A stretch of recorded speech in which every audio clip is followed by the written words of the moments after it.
Salut, c'est Jean-Marc, préparateur mental et ton conseiller Runic Nutrition. Dans cette très courte vidéo audio de 5 minutes, je vais essayer de répondre à une question qui m'a été posée, qui est celle-ci.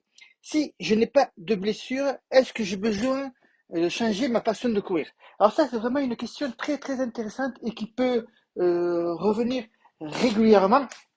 Voilà. T'as deux options en fait. De toute façon, si t'es pas blessé, mais tu as deux options dans ta conception de voir la pratique de la course à pied. Et si c'est juste pour courir, pour le plaisir, pour le fun, pour t'amuser, pour t'aérer, juste pour ça, sans chercher à améliorer tes performances, alors je dirais que tu n'as pas besoin de vouloir changer à tout prix ta foulée. Parce que changer pour changer, ce n'est pas très utile dans ce cas-là. Et d'ailleurs, je vais paraphraser des propos qui ont été tenus lors d'une conférence. Alors, je mettrai un des liens en dessous cette vidéo audio, un des liens, je te mettrai un des liens en dessous de cette vidéo audio, cette conférence qui a été donnée c'était sur les chaussures de running, et c'était Blaise Dubois, le concepteur de la clinique du sport, qui disait ceci: si tu n'es pas blessé, ne cherche pas à changer. Continue à faire comme tu veux. Continue à faire comme tu fais. Si tu n'es jamais blessé, que tu n'as aucune douleur, aucune blessure, continue comme tu fais, ne cherche pas à changer. Et pourtant, c'est un pro minimaliste quand même. C'est un pro foulée milieu pied. C'est l'un des avant-gardistes, on va dire, autour de cette foulée-là. C'est l'un des plus gros experts de la foulée en course à pied qui dit ça.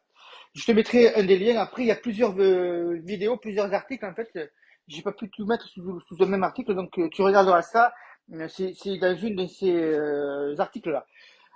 Ensuite, si tu cherches à améliorer tes chronos, tes performances en course à pied, à ce moment-là, lorsque tu as, on va dire entre guillemets, on va mettre entre guillemets, lorsque tu as épuisé plus ou moins tous les autres facteurs de performance que tu pouvais avoir, c'est-à-dire autour de la VMA, VO2 max, autour aussi du renforcement musculaire, autour également du travail de seuil, c'est-à-dire de l'allure de course, autour aussi également du travail de foulée. Alors là, je ne te parle pas de changer de foulée, je te parle de technique de course, hein. La position des bras, la position, avoir plutôt un pied qui, au moment qu'il impacte le sol, rebondit immédiatement. On va appeler ça la réactivité du pied. Bref, tous ces petits facteurs que tu as là. Après, effectivement, dans un souci de recherche de performance, si tu n'es jamais blessé, peut-être que effectivement changer ta foulée, passer. Alors ça, cette question, on peut avoir a priori, mais cette question qui m'a été posée, je pense plutôt que c'est une personne qui a une foulée avec une attaque à talon qui voudrait changer une foulée milieu pied. À ce moment-là, effectivement, pour continuer à améliorer pardon, le rendement que tu peux avoir en course à pied, effectivement, passer sur une foulée milieu pied, car on sait maintenant, les études l'ont montré, qu'une foulée milieu pied est beaucoup plus productive et beaucoup plus économe aussi pour les articulations et les muscles lorsque tu veux le faire, qu'avec une foulée attaque talon. Néanmoins, hop hop, il me reste, je regarde le chrono, il me reste un peu plus de minutes. Néanmoins, ce qu'il faut comprendre, c'est que si tu veux faire cette transition de foulée, ça va te prendre du temps.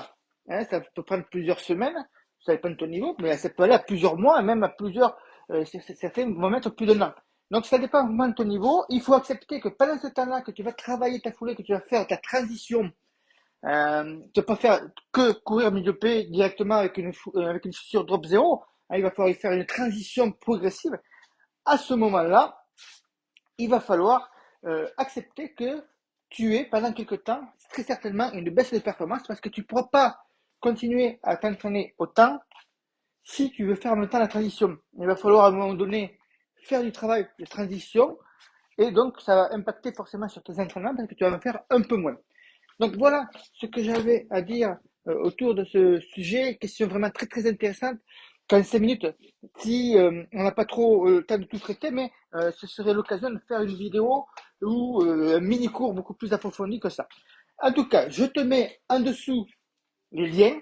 Alors, tu as les liens sur un article que j'avais fait sur Tester Outdoor. Il y en a quatre, je crois, si mes souvenirs sont bons. Après, c'est à toi de chercher un petit peu dans les articles avec les liens pour aller au début de la conférence et tout, avoir la conférence en vidéo et en écrit également. Je te mets un autre lien aussi, c'est notre programme qui s'appelle la foulée économe ou la foulée efficace plutôt, avec des programmes d'entraînement basés autour du renforcement musculaire et du travail de qualité, des techniques de foulée, programme pour améliorer tout simplement sa foulée et la rendre plus économe et plus efficace. C'est l'un de nos programmes. Je te mettrai le lien en dessous.